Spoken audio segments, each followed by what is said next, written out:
The suit jacket was still hanging on the back of his chair when Harlan Voss called to cancel the engagement dinner. He didn't explain why. He never explained anything. That was the thing about men like Harlan. They issued decisions the way other men issued receipts. Final. Itemized. Non-negotiable. What nobody knew, not his lawyers, not his lieutenant, not the woman he'd been planning to marry, was what he had seen 3 days earlier in a 3-story walk-up on the east side of Denton, in an apartment that smelled like mildew and burnt coffee, where his accountant had been living on a broken radiator and a ledger she kept updating even while she bled. Lottie Crane had worked for the Voss Syndicate for 2 years, 4 months and 11 days. She knew this because she counted things. She always had. Numbers didn't lie to you. Numbers didn't look you in the eye and tell you the position was full, when what they meant was, you're not the right kind of person for this. Numbers were the only thing in her life that had ever been reliably honest, and she trusted them accordingly.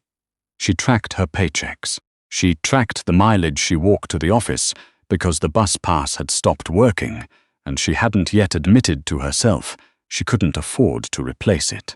She tracked the hours she spent on Voss Group accounts, the legitimate ones, the ones buried 2 layers under the legitimate ones, and the ones that didn't technically exist but had to balance anyway, because the whole architecture collapsed if a single row was wrong. She was good at her job.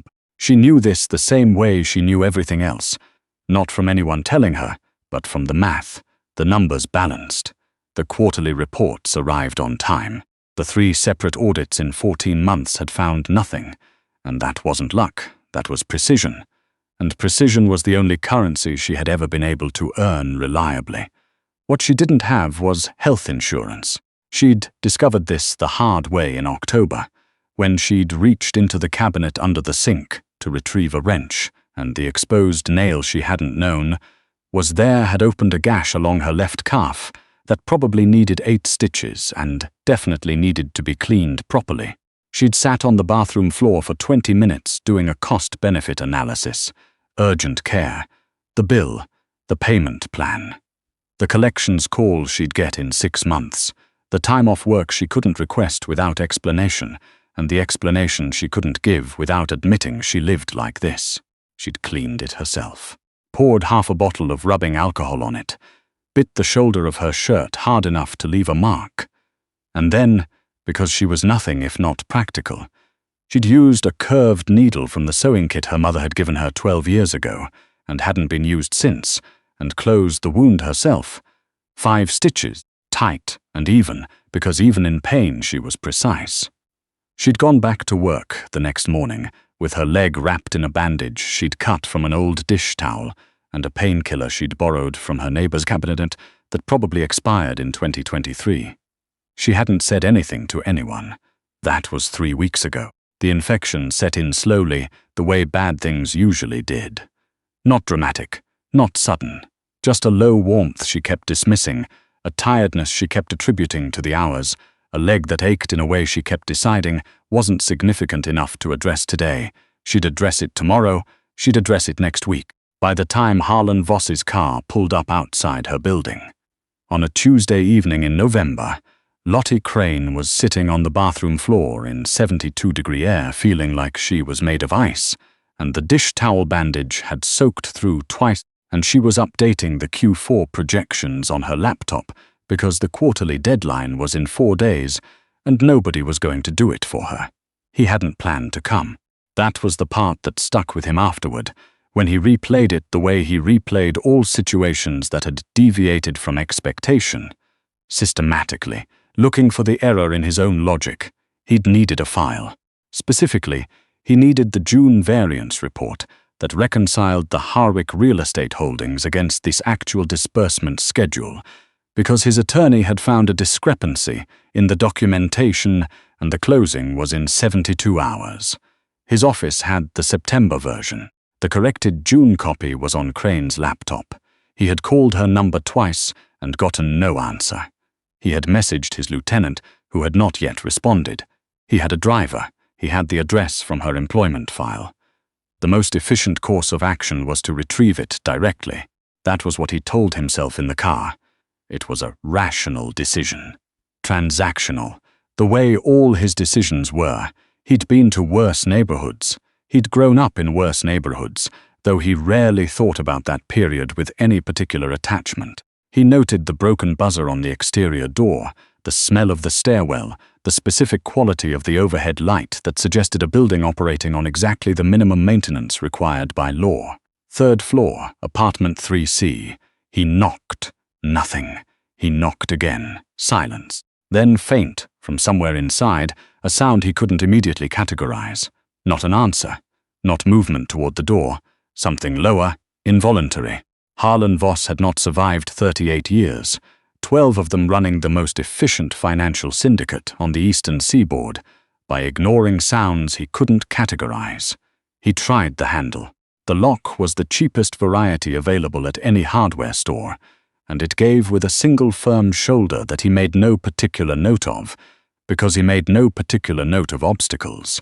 The door swung open. The apartment was small, a kitchen that had once been adequate, a living space with a couch that had seen better decades, papers on the table, a lamp on the floor, and from down the hall, from the bathroom, that sound again, shallow, irregular, someone breathing the way people breathed when breathing had stopped being automatic and had become a task they had to consciously perform. He followed it. She heard the door, distantly, the way you hear things when you're running a fever that has climbed into the range where the brain starts doing its own prioritizing, cutting off the non-essential signals to preserve the ones that matter. She heard the door open. She heard footsteps. She thought, in a dim and disconnected way, that this was either her neighbor Margaret or it was a problem, and she didn't currently have the resources to address either scenario. So she kept her eyes on the laptop screen and kept typing, because the Q4 figures weren't going to reconcile themselves.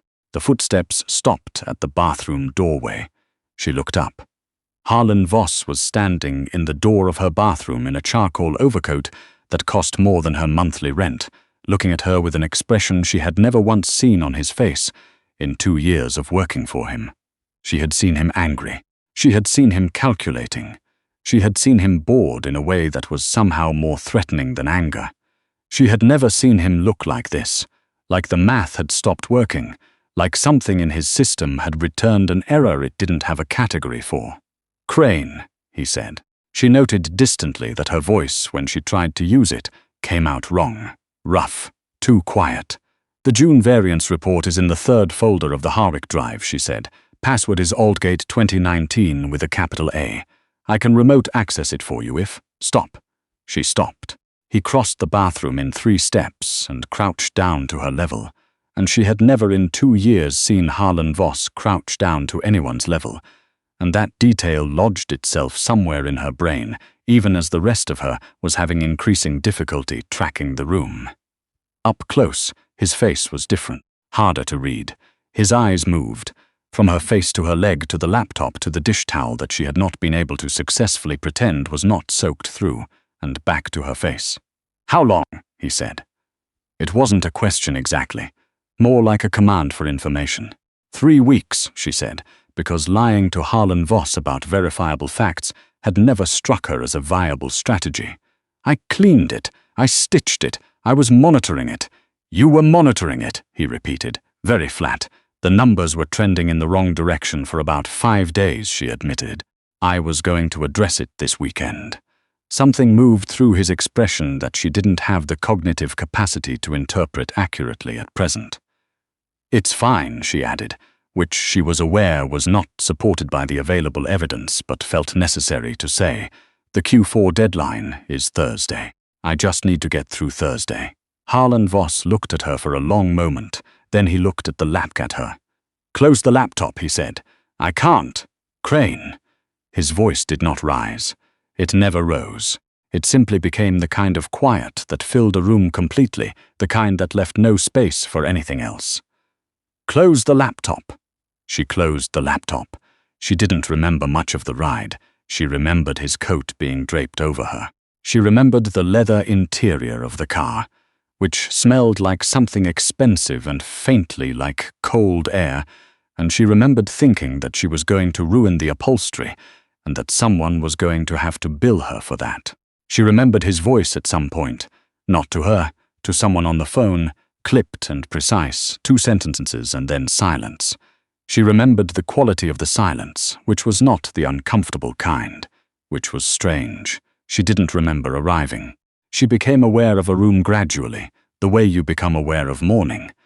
Not a single moment, but an accumulation of details that eventually added up to consciousness. High ceilings, dark wood, the smell of something medical that wasn't quite masking, the smell of something old and expensive, the particular scent of a house that had been well maintained for a very long time. A woman in practical clothes was doing something to her leg that she was choosing not to look at directly. Harlan was standing near the window. "Am I at your house?" she said. Her voice still sounded wrong. "Estet," he said without turning. "I need my laptop." "Your laptop is on the table." He turned then and she realized he'd been on a call, not just staring out the window, and now the call was over. He came closer.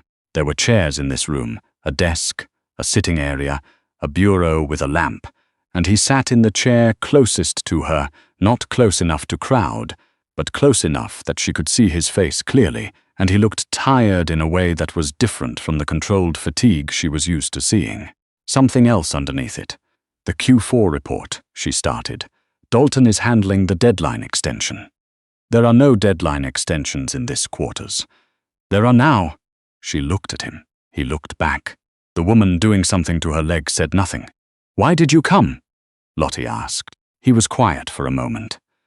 In her experience, Harlan Voss was quiet in 2 ways. The silence of a man who had already made his decision and was letting you reach the same conclusion on your own timeline, and the silence of a man who was making a calculation in real time. This felt like the second one, which was unusual. She had not often seen him uncertain. She was not sure she'd seen it before. "The Harwick file," he said finally. "Right," she said.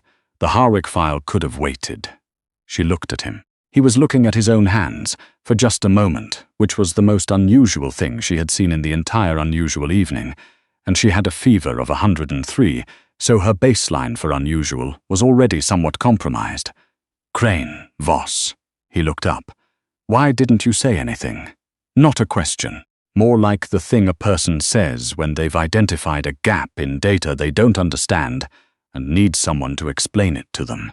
She considered the honest answer, which was layered and complicated, and involved several things she had never said to anyone, because she had learned early and thoroughly that the people who made decisions about your access to resources were not people you demonstrated weakness to. She considered the less honest answer, which was easier, but he would probably identify as incomplete. "Because I'm an accountant," she said finally. "I know what the numbers look like. I knew what the bill would be. I ran the calculation, and the calculation was to stitch your own leg in a bathroom. The calculation was that the problem was manageable with available resources." He was quiet again then. "You were wrong." "Yes," she admitted. "The data I was working with turned out to be incomplete." Something shifted in his expression. Not warmth, exactly. She wasn't sure she'd ever seen warmth from him, and she was reasonably sure she wasn't seeing it now. But something adjacent. Something that looked like a man who had made a decision and was looking at the thing that had made the decision for him. "My engagement dinner was this week," he said. She hadn't known about the engagement. That was unusual. She tracked most things that moved through the Voss organization, but personal matters were a different ledger, and he kept that one locked. "Congratulations," she said, because it seemed like the thing to say. He shook his head, just barely. "I called Marceline this morning." She waited. "Called it off," he said. She processed this. "Because of." She gestured vaguely at herself, at the room, at the entire situation, which felt like an incomplete gesture, but she was working with limited processing capacity. "Because," he said, and then stopped, which was also unusual. He started again. "I've been running accounts for 15 years. I know when a ledger isn't balanced. I know when someone has been doing the work that holds the whole structure together and nobody is accounting for it correctly." He looked at her steadily. "You've been running 3 layers of books for this organization for 2 years and nobody, including me, has been tracking what that costs you. That's a bad accounting practice. I don't tolerate bad accounting. This is a very unusual way to frame the situation, she said. I'm a very unusual person, he said. She almost laughed. The almost surprised her. Also, he said, quieter, you should have told me. I've seen what happens to people in your organization who show vulnerability, she said. Honest. She was too tired to be anything else. You're not in my organization the same way those people are, he said. You're the person who makes the organization function. There's a difference. He paused. I should have made that clearer. She looked at him for a long time. The woman had finished with her leg and had quietly left the room, and it was just the two of them in the lamplit space, and the fever was still there but lower, and she was tired in a way that went deeper than illness, the kind of tired that accumulated over years of being the person who kept everything together while operating from a broken radiator. The Q4 report, she said. Thursday, he said. I can do Thursday. You can do Thursday from here. She looked around the room. At the ceiling. At the window with the heavy curtains and the dark beyond them. At the chair where Harlan Voss was sitting like a man who had reorganized the furniture of a decision and intended to stay. This is your estate, she said. Yes, I'm not comfortable with charity. It's not charity, he said. You're working. You're just working from a different location while your leg heals. I'll have a desk moved in by morning. She looked at the space near the window. She looked at him. She thought about the walk-up on the east side of Denton, and the broken radiator, and the dish towel bandage, and the Q4 projections, and the very long list of calculations she had been running for 2 years that had never once included the variable of someone who noticed the gap in the ledger and decided it mattered. The password is Aldgate 2019, she said finally, with a capital A. I'll remember that. You should also know that the September variance report has an error in the Harwick column on page 12. I hadn't addressed it yet because I was going to do it Thursday. I'll wait for Thursday, he said. Outside, somewhere in the distance, the city made the sounds cities made at night. Traffic and wind and the complicated machinery of a place that kept running no matter what was happening to the people inside it. In here, the lamp was on. Her leg ached with a clean ache instead of the feverish one, which meant the antibiotics were already working, which meant the math was trending in a better direction. She settled back against the pillow they had put there. Harlan Voss remained in the chair. He was still there when she woke up at 2 a.m, not working, not on his phone. Just there, like a man keeping a watch he had no particular explanation for, or like a man who had been running his own ledger for a long time and had found something that finally made the columns even. She didn't say anything, neither did he, but in the morning there was a desk by the window, and a chair that was better than the one she had at home, and a lamp angled exactly right, and her laptop was open to the Q4 file, and Harlan Voss was in the doorway with 2 cups of coffee, black for him, the other prepared the way she always made it, when she worked late in the office, 1 sugar, no milk, handed to her without explanation or ceremony, the way a man handed something to a person he had been paying attention to long enough to have learned the detail. She took it. The numbers, for the first time in a long time, balanced perfectly.